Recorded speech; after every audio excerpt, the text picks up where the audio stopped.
देश में गेहूं की बढ़ती कीमत को देखते हुए सरकार ने इसके निर्यात पर रोक लगा दी है। गेहूं को प्रतिबंधित श्रेणी में रखा गया है। सरकार द्वारा जारी एक नोटिफिकेशन में कहा गया कि देश की खाद्य सुरक्षा के मद्देनजर यह कदम उठाया गया है। साथ ही पड़ोसी देशों और गरीब देशों को सपोर्ट करने के लिए भी ऐसा करना जरूरी था।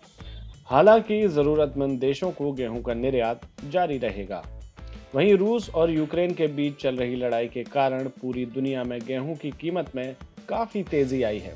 भारत में भी गेहूं की कीमत तेजी से बढ़ी है, जबकि कई प्रमुख राज्यों में सरकारी खरीद की प्रक्रिया काफी सुस्त चल रही है और लक्ष्य से काफी कम गेहूं की खरीदारी हुई है। इसकी वजह यह है कि किसानों को न्यूनतम समर्थन मूल्य से ज्यादा कीमत बाजार में मिल रही है। साथ ही इस बार पैदावार में भी कमी की आशंका है।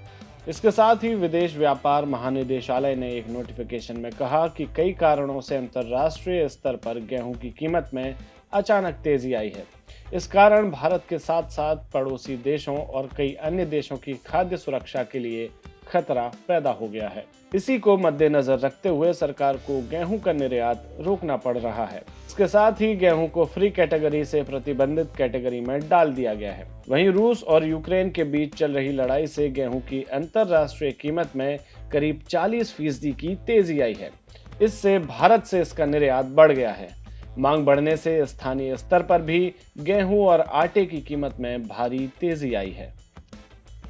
अब जल्दी से आंकड़ों को समझ लेते हैं। ट्रेडर्स के मुताबिक इस साल देश में गेहूं का उत्पादन 9.5 करोड़ टन रहने का अनुमान है, जबकि सरकार ने इससे 10.5 करोड़ टन रहने का अनुमान जताया था। इससे सप्लाई टाइट है और कीमतों में तेजी आ रही है।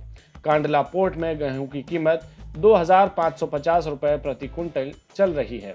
सरकार के निर्यात रोकने की अटकलों के बीच कंपनियों ने तेजी से शिपमेंट भेजना शुरू कर दिया है। वहीं गेहूं की खरीद के लिए न्यूनतम समर्थन मूल्य 2,015 रुपए प्रति क्विंटल है और देश में गेहूं और आटे की खुदरा महंगाई अप्रैल में बढ़कर 9.59% पहुंच गई थी, जो कि मार्च में 7.77% पर टिकी थी। वहीं इस साल गेहूं की सरकारी खरीद में करीब 55% की गिरावट आई है, क्योंकि खुले बाजार में गेहूं की कीमत MSP से कहीं ज्यादा मिल रही है। दूसरी तरफ रूस यूक्रेन युद्ध के कारण ब्लैक सी इलाके से गेहूं का निर्यात प्रभावित हुआ है, क्योंकि दुनिया में गेहूं का 1/4 ट्रेड वहीं से होता है और ऐसे समय में सिर्फ भारत ही इस कमी को पूरा कर रहा है। यही वजह है कि देश से गेहूं का निर्यात बढ़ा है। अब देखना होगा कि निर्यात रुकने के बाद क्या समीकरण बदलते हैं।